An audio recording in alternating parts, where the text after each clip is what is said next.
comprar um carro financiado em mais de 50 prestações e ter o veículo levado por bandidos sem nem terminar de pagar a conta, aí não, né? Um desespero para a pessoa que vive esse drama. Aí vem o dilema, continuar ou não pagando as prestações, e aí como é que fica a situação? Maicon Leão tem mais detalhes nessa reportagem.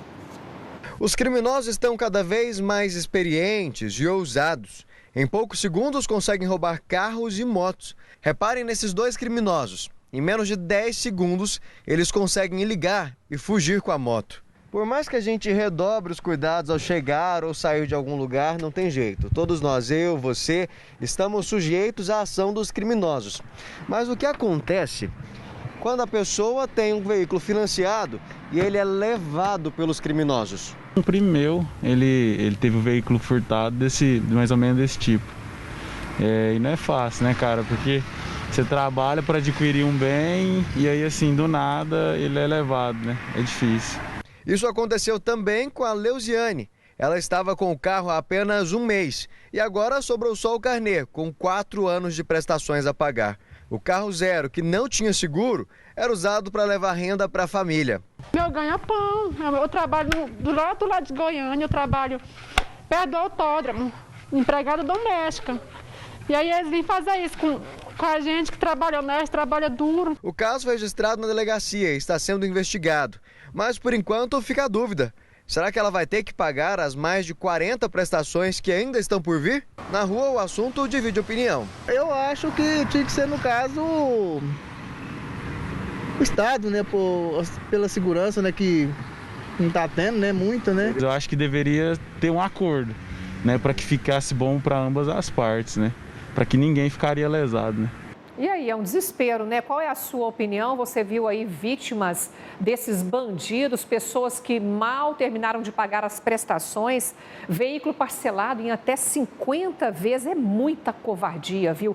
Nós estamos agora com o Rogério Rodrigues, ele que é advogado e vai clarear um pouquinho pra gente em nome dessas pessoas, desses telespectadores do Jornal do Meio Dia. Uma boa tarde. Boa tarde, Luciana. Boa tarde, Lucílio. Boa tarde a todos os telespectadores. E aí, o que essa pessoa deve fazer numa situação tão dramática como essa? Deve recorrer à justiça? E aí eu já quero saber se existem decisões favoráveis. Sim, o consumidor que passa por um problema como esse, a indicação primeira é, claro, que ele faça o registro de boletim de ocorrência e procure imediatamente a instituição financeira a fim de buscar uma solução amigável.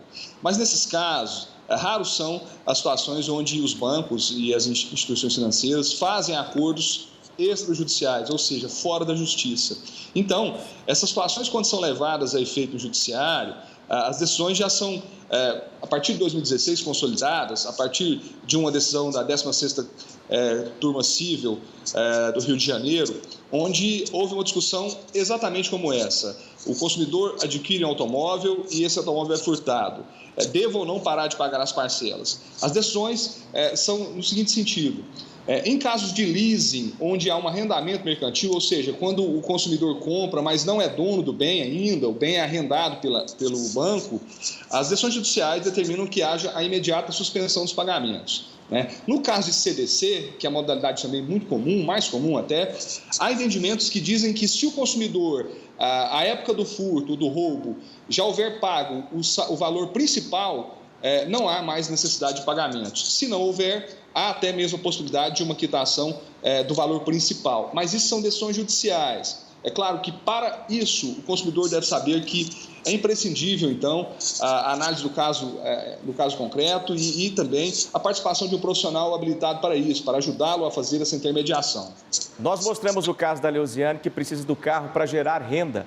Veja bem, ela pagou a primeira parcela e foi roubada. Ela não tem carro para gerar renda, muito menos condições para contratar alguma defesa jurídica. Como que essas pessoas que não têm condições podem ter esse auxílio jurídico, constituir um advogado, não tendo condições financeiras?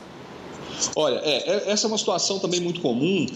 Em Goiás já existe a Defensoria Pública, que presta serviço às pessoas que não conseguem pagar por um profissional. Mas, para além disso, Lucília, é importante destacar que o consumidor pode, à sua maneira, buscar administrativamente primeiro uma resolução desse problema e fazer de maneira formal. O que é isso? Registrar todas essas reclamações, documentos, informar ao banco, fazer por escrito para que ele tenha a possibilidade de demonstrar, caso vá ao judiciário, que houve já uma tentativa administrativa e que aquela situação, claro, imprevisível, além de fazer com que o contrato não possa ser cumprido pelo consumidor, tem causado e causará ainda mais prejuízo a esse consumidor que teve o bem furtado ou roubado.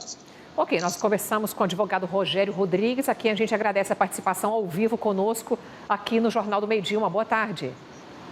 Obrigado, boa tarde.